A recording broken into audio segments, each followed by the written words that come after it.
जम्मू कश्मीर से दफा 370 की मनसूखी को चैलेंज करने वाली अर्जियों पर आज सुप्रीम कोर्ट में समाअत। सुप्रीम कोर्ट में कश्मीर के ताल्लुक से 8 अर्जियों पर समाअत। कश्मीर मामले पर सुप्रीम कोर्ट में समाअत। सूरत हाल पर एसजी का जवाब, कश्मीर से 87% बंदिशें हटा ली गई हैं और तकरीबन 100% दवाई की दुकानें खुली हैं। गुलाम नबी आजाद को राहत, सुप्रीम कोर्ट ने श्रीनगर, अनंतनाग, जम्मू और बारामूला जाने की दी इजाजत। फैसले का आजाद ने किया खैर मकदम। सुप्रीम कोर्ट ने जम्मू कश्मीर इंतजामिया को हलफनामा दाखिल करने को कहा। हालात मामूल पर लाने के लिए किए गए इक़दामात के ताल्लुक से दरियाफ्त किया। इंतजामिया को हालात मामूल पर लाने के लिए हर मुमकिन कोशिश करने को भी कहा। सुप्रीम कोर्ट में जिन 8 अर्जियों पर समाअत है उनमें 370 की मनसूखी, जम्मू कश्मीर में सदर राज के निफाज और वहां लगाई गई बंदिशें शामिल है। एक अर्जी गुलाम नबी आजाद की भी है, उन्होंने जम्मू कश्मीर जाने की इजाजत मांगी है। जिला पुंछ के बालाकोट सेक्टर में पाकिस्तान ने की फायरबंदी के खिलाफ वर्जी। शैलबारी में तकरीबन 4 जवान हुए जख्मी, हिंदुस्तानी फौज ने दिया मौसर जवाब। वादी कश्मीर में 43वें दिन भी बंदिशें जारी। आज भी श्रीनगर में दुकानें और तिजारती मराकज बंद, इंटरनेट खिदमात अब भी मुअत्तल। कश्मीर मामले पर अमित शाह की आला सतही मीटिंग, कौमी सलामती मुशीर अजीत डोभाल मौजूद, मरकजी दाखिला सेक्रेटरी और खुफिया एजेंसियों के सरबराहों की भी शिरकत। अयोध्या मामले में सालसी के ताल्लुक से मुस्लिम फरीक में इख्तिलाफ राय। सुप्रीम कोर्ट के मुकर्रर करदा सालसी पैनल के सदर जस्टिस खलीफुल्लाह को लिखा खत। सुन्नी वक्फ बोर्ड 6 मुस्लिम फरीकों में से एक है। अयोध्या तनाज़े की समाअत की लाइव स्ट्रीमिंग की अपील का मामला, आरएसएस लीडर गोविंद आचार्य की अर्जी पर समाअत। 6 सितंबर को मामला चीफ जस्टिस की क़यादत वाली बेंच को सौंपा गया था। हाउडी मोदी इवेंट में अमरीकी सदर डोनाल्ड ट्रंप होंगे शामिल। पीएम मोदी ने अदा किया शुक्रिया। 22 सितंबर को ह्यूस्टन में है प्रोग्राम। हाउडी मोदी प्रोग्राम में ट्रंप की शिरकत पर वजीर आजम ने ट्वीट के जरिए ट्रंप का अदा किया शुक्रिया। 22 सितंबर को ह्यूस्टन में है प्रोग्राम।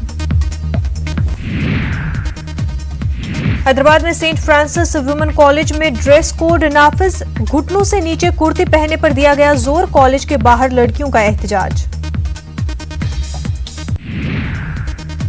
यूपी के सीएम योगी आदित्यनाथ का बड़ा बयान, आसाम में एनआरसी लागू करना एक जुर्रतमंदाना फैसला है, जरूरत पड़ी तो यूपी में भी नाफिज करेंगे NRC.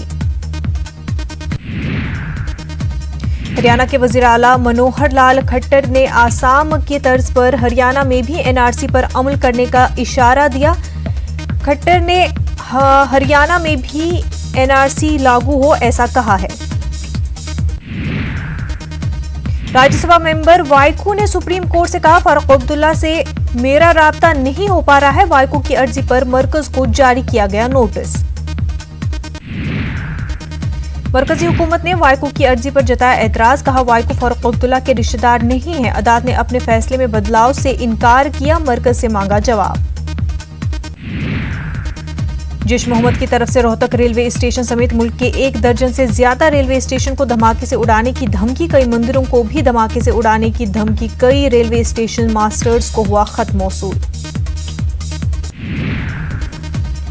बरतानवी member parliament Bob Blackman का जम्मू कश्मीर के ताल्लुक से बड़ा बयान, कहा जम्मू कश्मीर हिंदुस्तान का एक हिस्सा है और पाकिस्तान को मकबूजा कश्मीर से हट जाना चाहिए।